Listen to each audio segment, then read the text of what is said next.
So hello everyone, welcome back to my channel the viral maths with Arjun Upadhyay. हमारा integration वाला part पूरा हो चुका है। आज उसकी एप्लीकेशंस हम करने वाले हैं। ठीक है, नेक्स्ट चैप्टर है आपका एप्लीकेशन ऑफ इंटीग्रल्स। देखिए, इंटीग्रेशन वैसे तो अभी पूरा नहीं कहूंगा मैं कि पूरा हो चुका है, क्योंकि इसमें जितनी ज्यादा प्रैक्टिस करोगे उतना ही आपको बेनिफिट होगा। उसकी कुछ कुछ प्रैक्टिस हमारा इसमें होती रहेगी, क्योंकि इसमें क्वेश्चंस आएंगे, उसमें इंटीग्रेशन लगाना पड़ेगा इस चैप्टर में और इससे जस्ट डिफरेंशियल इक्वेशन में। तो आप बने रहेंगे, इंटीग्रेशन का आपका चलता रहेगा धीरे धीरे वो रिवीजन। बाकी हम जब ये चैप्टर्स करेंगे वो ऑटोमेटिक रिवीजन भी आपका होता रहेगा। अच्छा, इस चैप्टर में क्या है एप्लीकेशन ऑफ इंटीग्रल्स में, कि इसमें बस आपको एक चीज आनी चाहिए, ग्राफ बनाना। बाकी कुछ नहीं है, बाकी बहुत ईजी प्रोसेस है। लोग इसमें कंफ्यूज हो जाते हैं कि कहाँ से हमें dx लेना है, कहाँ से dy लेना है। वो चीज बहुत अच्छे से क्लियर हो जाएगी आपको कि हमें यहाँ dx लेना है या dy लेना है। बट उससे पहले आपको कुछ ग्राफ्स आने चाहिए, जो कि बेसिक ग्राफ्स हैं, आपको बनाने आने चाहिए। ठीक है, आप 12th में हो, आपको वैसे भी आने चाहिए थे। अदरवाइज वो मैं अभी आपको सारे ग्राफ्स क्लियर कर दूंगा, जितने मैं पढ़ाऊंगा उतनों में से ही क्वेश्चन आएगा। कोई भी नया क्वेश्चन आपको नहीं देखने को मिलेगा। ठीक है, पढ़ने को हजारों ग्राफ है, लेकिन हमें सारे नहीं पढ़ने हैं, हमें अपना काम करना है अभी बोर्ड वाला। ओके, तो आइए शुरू करते हैं। सबसे पहले देखिए लाइन कितनी ईजी लगती है हमें, और जबकि आपके सिलेबस में जो है उसमें लाइन के अलग अलग रूप हैं। ठीक है, तो वो लाइन के सारे रूप की हम बात करेंगे कि कौन कौन से टाइप के क्वेश्चन बन जाते हैं। तो सबसे पहले हम बात करते हैं लाइन की। तो लाइन का एक बहुत ही बेसिक एक इक्वेशन रहती है, वो क्या है, जो कि आपने पढ़ी होगी, y is equals to m x plus c. पर देखिए, फिर से मैं वही बात कह रहा हूं, आप इक्वेशन देख के नहीं डरेंगे। कोई सी भी इक्वेशन आ जाए, कैसी भी, आपको इक्वेशन देखनी ही नहीं है, ये समझ लीजिए एक तरह से। अगर आप डरते हो उससे तो आपको बस कुछ की पॉइंट्स आपके माइंड में रखने हैं। लाइन आपकी ऑटोमेटिकली ड्रॉ हो जाएगी ग्राफ पे। तो एक मैं ग्राफ बना लेता हूं नॉर्मल। ये देखिए, ये मैंने कोई भी ग्राफ बनाया, इसको हम एक्स एक्सिस कहते हैं, इसको हम वाई एक्सिस कहते हैं। यहाँ एक ओरिजिन होता है। ओरिजिन वो पॉइंट होता है जहां ना तो हम एक्स में कहीं गए हैं, ना हम वाई में कहीं गए हैं। ये सबसे इनिशियल पॉइंट होता है, means 0 in x, 0 in y. That is y इसके कोऑर्डिनेट्स होते हैं 0,0। ठीक है, ऐसे अगर 1,0 है तो हम x में 1 गए, y में 0 गए, तो यहाँ कहीं लाई करेगा। 2,0 कहीं यहाँ लाई करेगा। इस तरीके से अगर मैं इनको ड्रॉ कर दूं तो 1 2 3 4। ठीक है, सिमिलरली यहाँ पे प्लस का 1 प्लस 2 प्लस का 3 एंड प्लस का 4। इधर जब हम चलते हैं, लेफ्ट में जब चलते हैं ऑरिजिन से, तब हम नेगेटिव में आ जाते हैं, -1 -2 -3 एंड -4। ऐसे ही सिमिलरली यहाँ पे अगर आते हैं तो -1 -2 -3 एंड -4।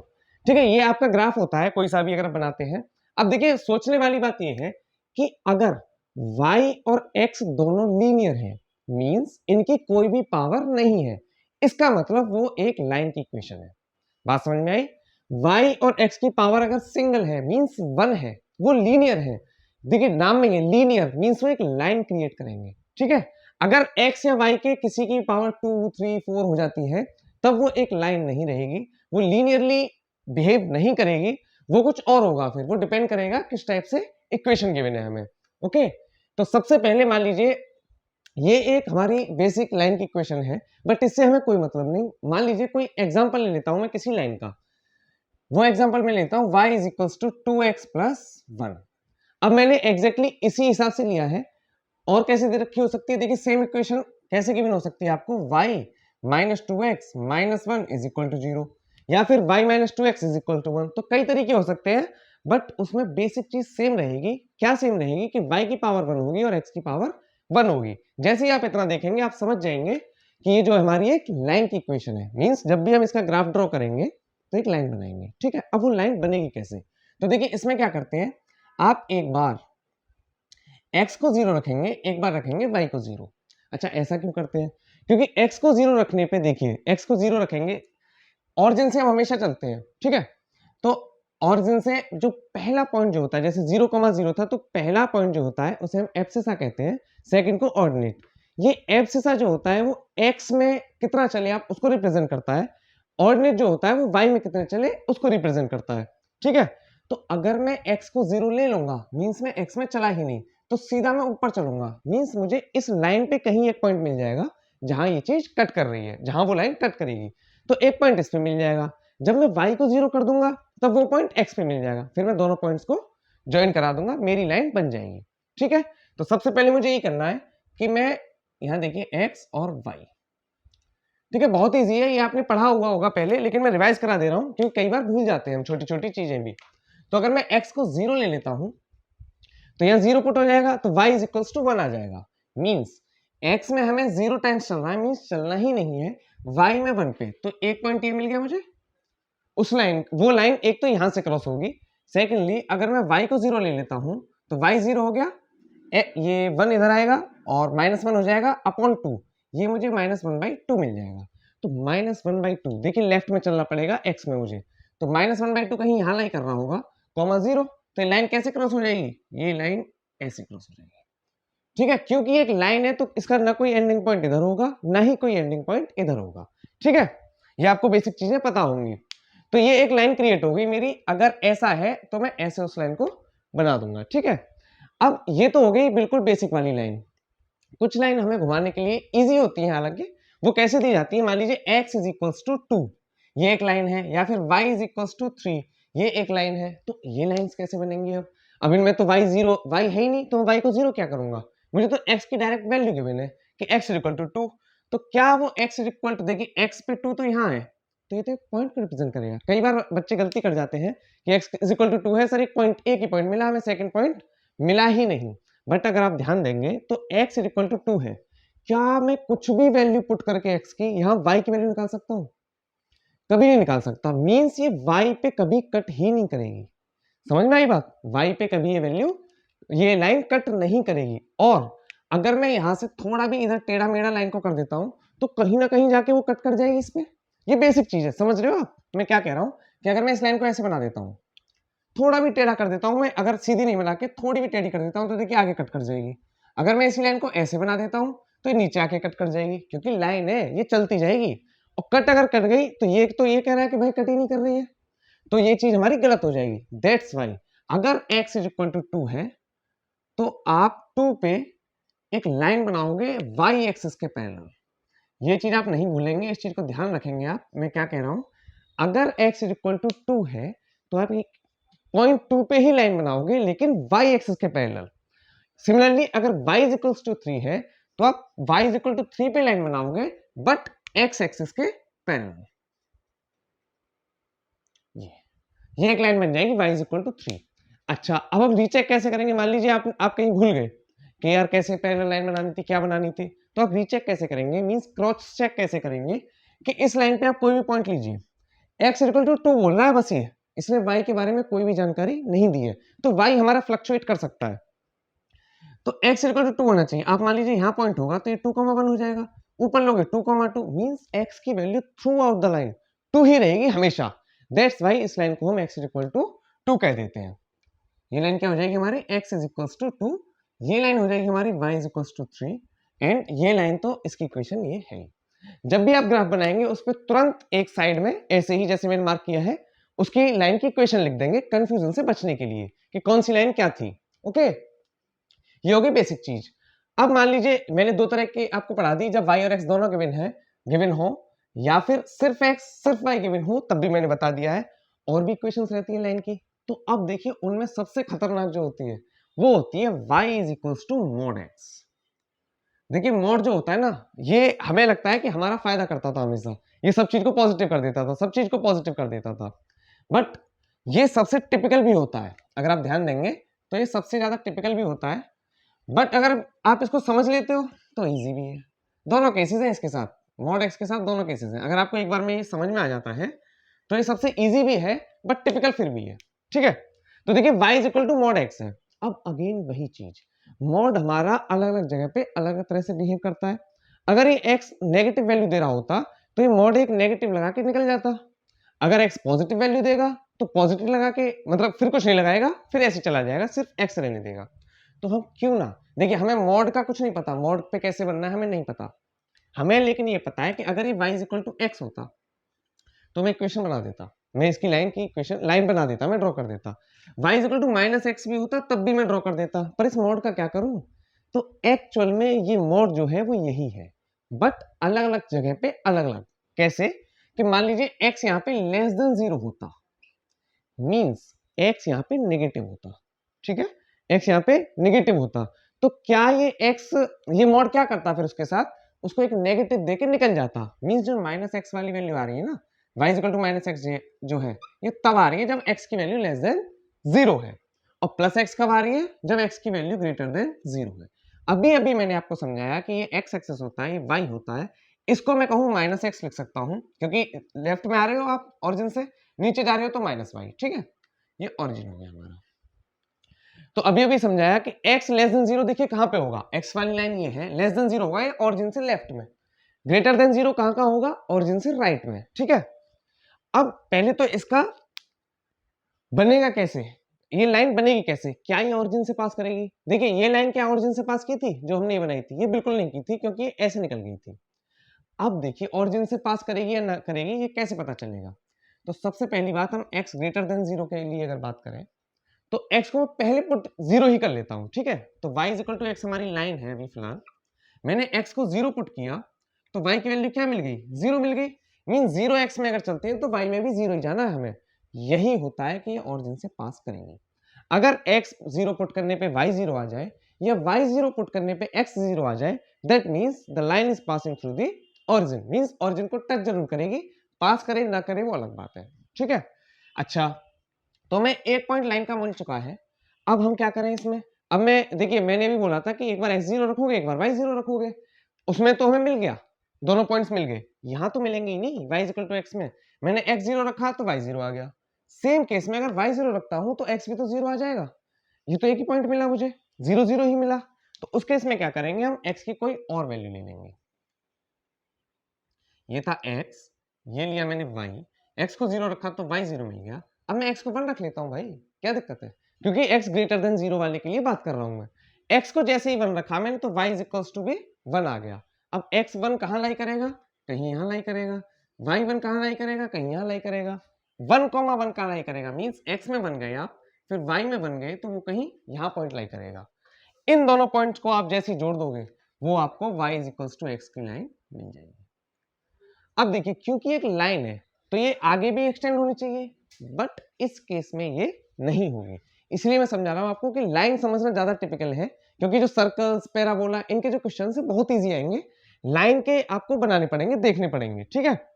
तो यहाँ ये आगे क्यों नहीं एक्सटेंड हो रही है, क्योंकि इसने एक बाउंडेशन दी है कि x ग्रेटर देन 0 जब होगा तभी y is equal to x है, जैसे इससे हम इधर आगे थोड़े भी तब ये इस तरह से बिहेव करेगा, तो इसका एंड पॉइंट यहाँ हमें मिल जाएगा एक तरह से अगर हम कहें तो, ठीक है।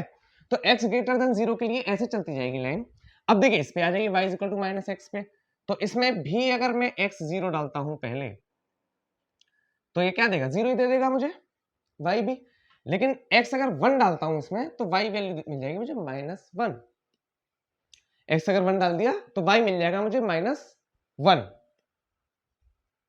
ओके, या फिर x अगर मैं -1 डाल देता हूं तो y मिल जाएगा मुझे प्लस का 1, ये हो जाएगा कम, तो x जब मैंने -1 पुट किया है, y मिल गया मुझे प्लस का 1, दैट इज यहां कहीं आ जाएगा ये पॉइंट, तो देखिए जब x लेस देन 0 होगा तो ये कैसे बिहेव करेगी लाइन, ये ऐसे जाएगी, तो ये होता है आपका मॉड x का ग्राफ। देखिए इसके और भी तरीके हैं, इतना सब नहीं समझाना पड़ता, मॉड x का ग्राफ है तो एक ये बनाइए, y है इसके मिरर इमेज ले लीजिए, ऐसे भी तरीके होते हैं, बट आपको उतना नहीं समझना है क्योंकि उसमें गलतियों के चांसेस हैं, आप इस तरीके से हमेशा करिए क्वेश्चन कि नया भी बन जाए तो आप उसको खुद ही कर पाए।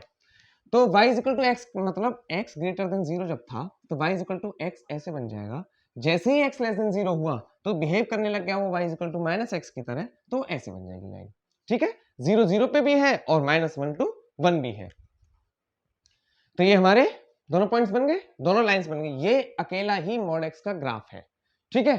थोड़े बहुत अगर इसमें चेंजेस हो जाते हैं उस हिसाब से ये चेंज कर लेते हैं, अगर कोई क्वेश्चन ऐसा आ जाता है तो मैं उसमें समझा दूंगा आपको कि कैसे ये चेंज करते हैं, अदरवाइज इतना ही बहुत है, आप इतना ही लाइन के बारे में जान जाते हो अगर तो ये हो जाएगा। हाँ, 2 पॉइंट्स और है कि y is equals to 0 line कहाँ होती है और x is equal to 0 line कहाँ होती है, ये चीजें और समझनी है आपको। देखिए y is equal to 0 means y की कोई वैल्यू ही ना हो, तो आप इस ग्राफ को देखिए, मैं यहाँ हाथ रख रहा हूँ, क्या यहाँ पे y की कोई वैल्यू होगी, जी बिल्कुल होगी, क्योंकि हम 0 से उठ के ऊपर आ गए। अगर मैं 0 से ऊपर जाता हूँ या नीचे जाता हूँ तो y की वैल्यू मुझे मिलना ही है, डेफिनेटली मिलनी है। मैं थोड़ा भी नीचे आऊंगा तो y में कहीं ना कहीं चल गया मैं। ऑब्वियसली अगर मैं राइट में चल रहा हूँ तो मैं x में चल जा रहा हूँ, लेफ्ट में आ रहा हूँ तो फिर से नेगेटिव x में चल जा रहा हूँ, ऊपर नीचे जाने पे मैं y कोऑर्डिनेट चेंज कर दे रहा हूँ अपना। बट अगर मैं यहीं रहूँ, मैं ऐसे जा रहा हूँ, सिर्फ राइट में जा रहा हूँ, तो क्या मैंने y कोऑर्डिनेट को चेंज किया?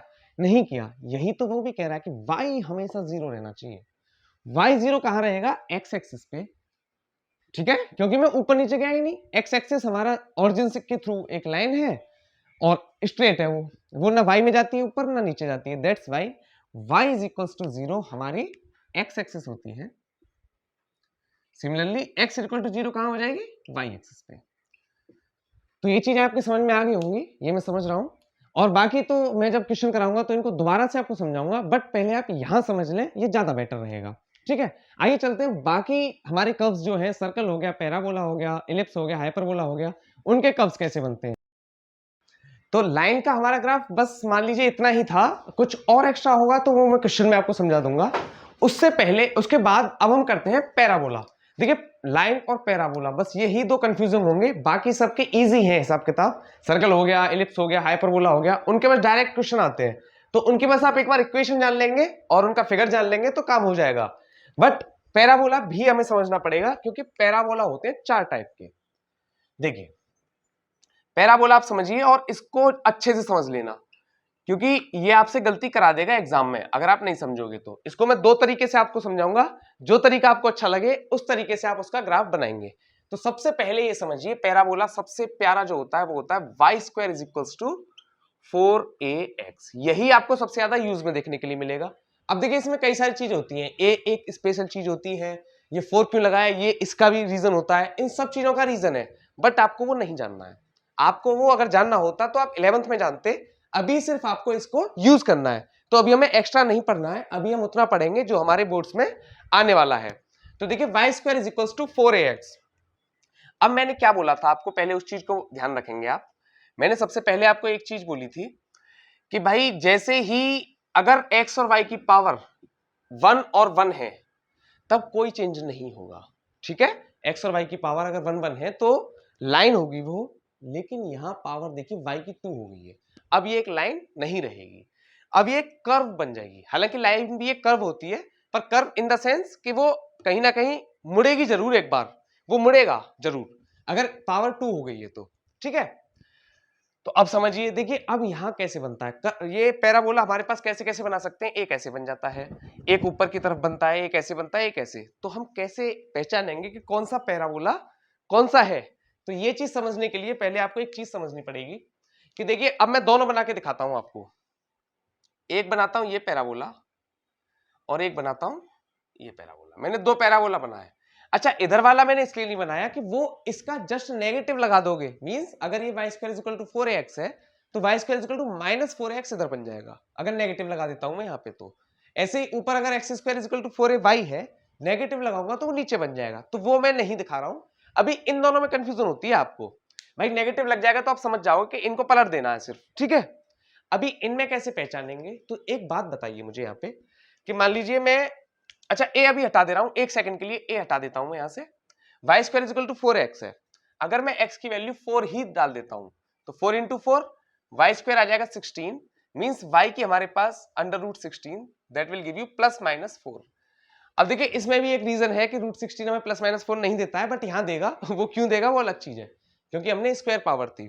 पर अभी समझ लीजिए आपके y की 2 वैल्यूज मिल रही हैं x की एक वैल्यू डालने पे। मैंने x की जगह 4 पुट किया, मुझे y ने 2 वैल्यू दी, तो ऐसा इनमें किस में हो रहा होगा। तो मैं x की जगह 4 पुट करके देखता हूं। देखिए मैंने यहां पुट किया x इज इक्वल टू 4, यहीं की लाई करेगा 1 2 3 4। तो ये अगर मैं इस पे लाइन खींचूं, x इक्वल टू 4 लाइन कैसी होती है, ऐसी। तो अगर मैं इस पे लाइन खींच देता हूं तो ये 2 जगह कट कर रही है इस वाले को। y की हमें 2 वैल्यू चाहिए, एक यहां मिल जाएगी, एक y की वैल्यू यहां मिल जाएगी। तो क्यों ना यही कर्व लिया जाए, बात मेरी समझे। मैंने x की जगह जब 4 पुट किया तो क्योंकि मुझे यहां y 2 वैल्यूज दे रहा है, क्योंकि स्क्वायर है y का, तो 2 वैल्यूज मिलेंगी। तो 2 वैल्यूज मुझे, अब देखिए सेम लाइन खींची है मैंने, इस कर्व को, इस वाले को, ये सिर्फ एक जगह कट कर रही है, तो y की एक ही वैल्यू तो मिलेगी मुझे इस पॉइंट पे। जब x 4 था तो y यहां कुछ मिल जाएगा मुझे। बट जब मैंने इस कर्व को देखा तो ये कर्व को, ये लाइन एक यहाँ पे, एक नीचे, दो जगह कट कर रही है और यही तो हमें चाहिए। That's why y square is equal to 4x जब बनाएंगे तो उसका ग्राफ क्या होगा, ये वाला होगा। बात आई आपके समझ में? y square is equal to 4x का ग्राफ हमारा ये वाला होगा। ठीक है, तो दूसरा कौन सा बच्चा, x square is equal to 4ay। Second देखिए क्या होता है, x square is equal to 4ay। अच्छा, इनसे आप कंफ्यूज नहीं हो, 4a हो ना हो, 2a हो, 3a हो, a ही ना हो, कोई इश्यू नहीं है। बस इसमें पावर का इश्यू है कि x के पास पावर 2 है या y के पास पावर 2 है, बस इतना डिफरेंस है। अगर y के पास पावर 2 है तो एक x की वैल्यू डालने पे करस्पॉन्डिंग हमें दो y की वैल्यूज मिलनी चाहिए। जब x की पावर 2 है तो एक y की वैल्यू डालने पे हमें दो x की वैल्यू मिलनी चाहिए, है ना। एक y की वैल्यू मैं पुट करूंगा सेम इस तरीके से, यहाँ a मैं वापस डाल देता हूं। अगर मैं यहाँ पे y की एक वैल्यू पुट करूंगा तो उसके करस्पॉन्डिंग मुझे x की दो वैल्यूज मिलेंगी। क्यों? क्योंकि x की पावर 2 है, जितनी पावर उतनी ही उसकी वैल्यूज होती है, कोई भी वेरिएबल हो। ठीक है, तो अब कैसे बनेगा, ऑब्वियसली आप समझ गए होंगे, ये वाला कर्व ऐसे बनने वाला है। क्योंकि यहाँ मैं y की एक वैल्यू अगर पुट करूंगा, उसको मैं खींच दूंगा, दोनों साइड एक्सटेंड अगर करूंगा तो यहाँ x की एक वैल्यू ये मिल जाएगी, एक वैल्यू ये मिल जाएगी। अब आप में से 60% बच्चों को ये समझ में आ गया होगा कि कौन सा ग्राफ किसका है। जिन 40% बच्चों को समझ में नहीं आया है वो समझिए दूसरे तरीके से, इजी तरीके से, देशी तरीके से। वो क्या है कि आप देखेंगे जिसकी पावर 1 है उसको, पावर इसमें किसकी 1 है, x की 1 है, x कैसे बना हुआ है, ऐसे, तो इसका ग्राफ भी ऐसे बनेगा। ठीक है, इस तरीके से जिनको समझ में ये भी आ गया था वो भी कर सकते हैं। ये मुझे क्योंकि कॉन्सेप्ट क्लियर कराने थे, और कहीं अगर नया क्वेश्चन बन जाता है तो आप खुद से बना पाओ, उसके लिए था कि जैसे ये वाली चीजें बदल जाएं थोड़ी सी तो ये शिफ्ट भी हो जाता है। पर शायद 12th में नहीं आएगा ऐसा क्वेश्चन। ठीक है, वो 12th में नहीं है, मैंने कोई क्वेश्चन नहीं देखा अभी तक। तो क्योंकि यहाँ पे x ऐसा बनता है तो ऐसे वाले ग्राफ जो हैं वो इसके हैं। यहाँ देखिए y में ये ऊपर की तरफ है, तो ऊपर जो बना हुआ होता है वो x square is equal to 4ay। ध्यान रखना है सिर्फ आपको, जिसकी पावर 1 है उसको देखना है, इसको मत देख लेना कि y तो यहाँ भी है तो ये ऊपर बनना चाहिए, नहीं, जिसकी पावर 1 है उसको चेक करेंगे आप। ये x है तो इधर और इधर इससे बनेगा, ऊपर और नीचे इससे बनेगा। ठीक है, अब अगर मैं यहाँ y square is equal to minus 4ax दे देता हूं तो क्या होगा, y square is equal to 4x का ग्राफ आपको पता है, बस उसको हटाइए, उसकी जगह पलट दीजिए, ये बन गया y square is equal to minus 4ax। ठीक है, ऐसे ही x square is equal to minus 4y का क्या ग्राफ बन जाएगा, इसको पलट दीजिए, ये बन गया हमारा y square is equal to minus 4ay का ग्राफ। ये बन गया हमारा y square is equal to, वो सॉरी y स्क्वायर, ये हो जाएगा x square is equal to minus 4ay का ग्राफ। ये हो जाएगा x square is equal to 4ay का ग्राफ। ये वाला हमारा किसका था, y square is equal to 4ax, और ये हमारा किसका था, y square is equal to minus 4ax। देखिए सबसे ज्यादा कंफ्यूजिंग चीज रहती है आपकी एप्लीकेशन ऑफ इंटीग्रल्स में, वो मैंने दोनों तरीके से आपको समझा दी है, जिस तरीके से आपको अच्छे समझ में आई हो वो बेटर। ठीक है, आइए अब पढ़ते हैं सर्कल्स। बस पैराबोला लाइन यही टफ थे, बाकी अब जब हम सर्कल्स करेंगे तो आपको समझ में आएगा कि अब वो बस छोटी छोटी चीजें आपको समझनी है, बाकी कोई बहुत ज्यादा डिटेल में नहीं जाना है, वो कंफ्यूजिंग भी नहीं होते। तो आइए अब उनको और देख लेते हैं। आइए अब देखते हैं सर्कल की इक्वेशंस। पहले तो सर्कल सब जानते हैं बट उसकी इक्वेशन कोई नहीं जानता। एरिया या पेरीमीटर तो जानते होंगे उसका, लेकिन उसका कोई काम नहीं है यहाँ पे। तो देखिए सर्कल की पहले इक्वेशन जानते हैं हम। सर्कल आप सारे जानते हैं कि होता क्या है, बट इक्वेशन उसकी किस टाइप की होती है। अभी देखिए एक चीज आपने ध्यान दी, नोटिस करी आपने एक चीज कि जब लाइन थी तो y और x दोनों लीनियर, जब पैराबोला आया तो वो एक तरफ से मुड़ता है तो एक पे पावर 2 हो गई। तो जब सर्कल आएगा वो चारों तरफ से गोल ही है, मींस ऊपर से भी नीचे से भी सब तरफ से गोल है वो, तो उस पे सब पे पावर 2 ही होगी, मींस x और y दोनों पे पावर 2 ही होगी। तो उसमें अब उससे रिलेट कैसे करेंगे हम। अब देखिए कुछ चीजें हैं, पहले मैं इसकी बहुत ज्यादा बेसिक वाली बनाता हूं कि जो हम मोस्टली यूज करेंगे। तो वो क्या है, वो इक्वेशन होती है सर्कल की x square plus y square is equals to r square. ठीक है, जहां पे x हमारा x को दिखा रहा है, y को, और r दिखा रहा है हमारा रेडियस को। ठीक है, कि उसकी रेडियस कितनी होगी। अगर ये आप चेंज करोगे तो सर्कल का साइज चेंज होता रहेगा। ठीक है, बट अब मैं एक चीज आपसे कहूं कि इसी चीज में ये एक मान लो ग्राफ बना देता हूं तब तक। अब एक सर्कल बना हुआ है यहाँ पे 2 रेडियस का, 2 रेडियस मान ले रहा हूं, एक 2 रेडियस का सर्कल यहाँ पे बना हुआ है, एक 2 रेडियस का सर्कल यहाँ बना दिया। तो इसके हिसाब से तो दोनों में कोई डिफरेंस ही नहीं रहा भाई। यही इक्वेशन एक सर्कल मेरा यहां बनवा देगी 2 रेडियस का, एक यहां कहीं भी बना दूं मैं, तो इससे इक्वेशन का क्या फायदा रहा? मतलब हमें एग्जैक्ट लोकेशन ही सर्कल की नहीं बता रहा है, हमें ये जरूर बता दे रहा है कि सर्कल का रेडियस 2 है, बट लोकेशन नहीं पता। तो उस लोकेशन को ऐड करने के लिए इसमें थोड़ी सी मॉडिफिकेशन की जरूरत है, जो कि क्या है कि x माइनस ए का whole square plus y minus b का whole square is equals to r square. अच्छा ये क्या है? अब a और b क्या है? तो यहां जो a होती है ना, a होता है a and b, a centre होते हैं, सेंटर के कोऑर्डिनेट्स क्या होते हैं? a कॉमा b, और r क्या होता है हमारा? रेडियस। ये बात आई समझ में आपके में? सेंटर के कोऑर्डिनेट्स अगर हमें मिल जाएंगे तो अब एक पॉइंट फिक्स हो गया जिसके अराउंड वो सर्कल बनना है, और रेडियस भी फिक्स है, तो एक इक्वेशन हमें एक ही सर्कल देगा, सिर्फ इसकी तरह नहीं देगा कि कई सारे सर्कल्स दे दिए। अब यहीं अगर मैं a और b मींस सेंटर 0 0 ले लेता हूं तो क्या हो जाएगा? x minus 0 square that is x square, y minus 0 square that is y square is equals to r square. Means ये जो इक्वेशन लिखी हुई थी ना, ये उस सर्कल की है जिसका सेंटर ओरिजिन पे है। समझ आ गई बात? ये वाली इक्वेशन किसकी थी? ये उस सर्कल की इक्वेशन है जिसका सेंटर ओरिजिन है। अगर सेंटर ओरिजिन नहीं होता है तब हम इक्वेशन यूज करेंगे ये वाली। बस इसमें बस आपको इतना ही जानना है। अब मान लीजिए अगर मैं सर्कल यहां ना बना के थोड़ा मान लीजिए यहां शिफ्ट कर देता हूं, इसको इसी में बना देता हूं। मान लीजिए यहां मैंने 4,0 पे बना दिया ये सेंटर इसका, और यहां से मैंने 3 रेडियस का एक सर्कल खींच दिया, ये 3 3 है, ठीक है। तो इसकी इक्वेशन आप कैसे लिखेंगे? 4,0 पे सेंटर है, रेडियस उसका 3 है, तो कैसे लिखेंगे? x माइनस सेंटर में x का कोऑर्डिनेट क्या है? 4, तो x माइनस 4 का square plus y minus centre में y का कोऑर्डिनेट क्या है? 0 का square is equals to r square that is 3 का स्क्वायर 9। इसको थोड़ा मॉडिफाई करेंगे तो ये हट जाएगा, ये y स्क्वायर बचेगा। ये इक्वेशन हमने उसकी लिख दी। मान लो ऊपर बन जाता है एक सर्कल 0,4 पे या 0,5 पे बन जाता है, रेडियस उसकी 2 है, तो कैसे लिखोगे आप? x माइनस x का कोऑर्डिनेट क्या है? सेंटर का 0 square plus y minus y का कोऑर्डिनेट क्या है? सेंटर का 5 इज इक्वल्स टू रेडियस क्या है? उसका स्क्वायर लिख देंगे। इसको आप फिर 10 से लिख लेंगे। तो ये हो गई इक्वेशन ऑफ सर्कल। अगर सर्कल की इक्वेशन के बिना तो हम सर्कल बना सकते हैं, सर्कल के बिना तो हम इक्वेशन बना सकते हैं। ये चीज आपकी समझ में आ गई बात? इन केस ना x के साथ कुछ प्लस या माइनस में है ना y के साथ है, तो वो उसका मतलब है कि सेंटर सर्कल का कहां है? ओरिजिन पे। ठीक है, सर्कल के बारे में बस इतना ही जानिए आप। कुछ और डिफरेंट होगा तो मैं बता दूंगा, अदरवाइज होगा नहीं। आइए देखते हैं एलिप्स का।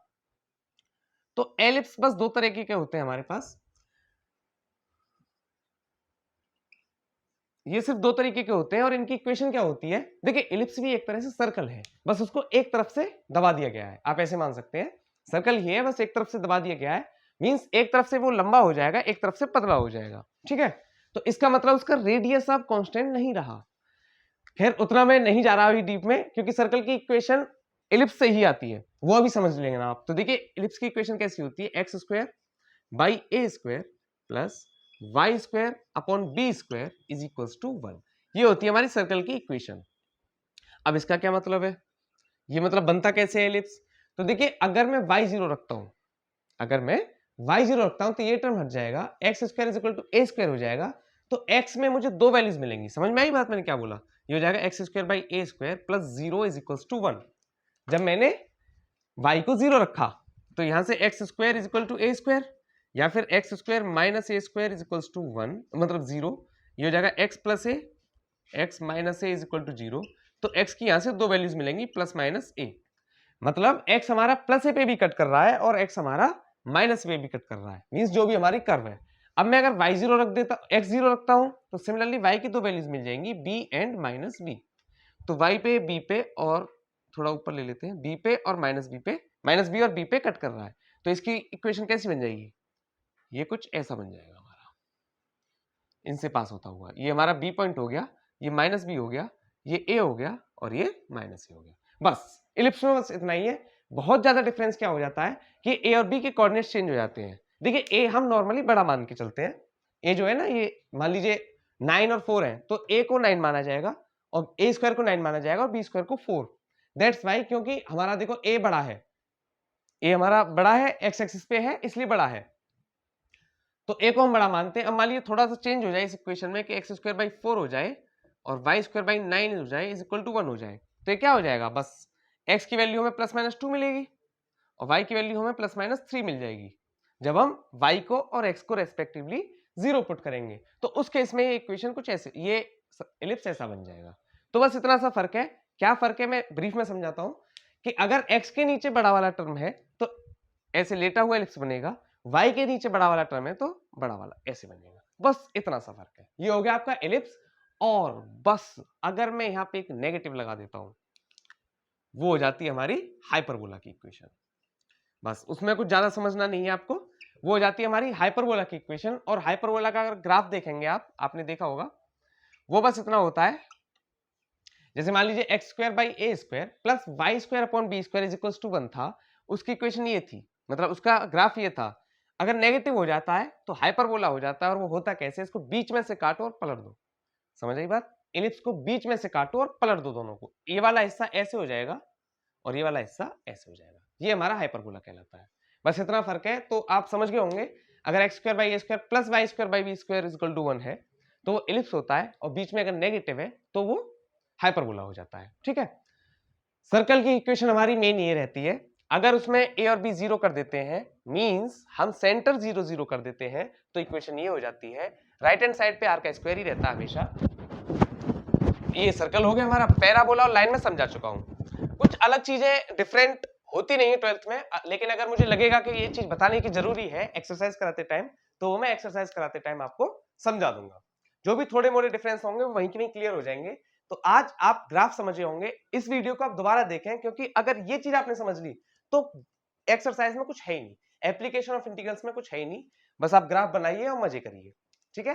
तो आज के लिए यही रुकते हैं। अगली एक्सरसाइज, अब हम एप्लीकेशन ऑफ इंटीग्रल्स की 2 एक्सरसाइज है, शायद 2 वीडियो में खत्म हो जाएंगी, बहुत जल्दी होने वाला है काम, और बहुत इजी भी है। उसके मार्क्स आप पक्के समझिए, इसके और डिफरेंशियल इक्वेशंस के, ये दोनों बहुत इजीली मार्क्स देते हैं आपको। तो आप बने रहें हमारे साथ और थोड़ा सपोर्ट करते रहें, वीडियो को शेयर करें, लाइक करें, जिससे कि हमें भी थोड़ा मोटिवेशन मिले, हम भी अच्छे से वीडियोस बनाएं और भी ज्यादा, और आपका बोर्ड से पहले सिलेबस हम खत्म कराएं। Thank you and have a nice day.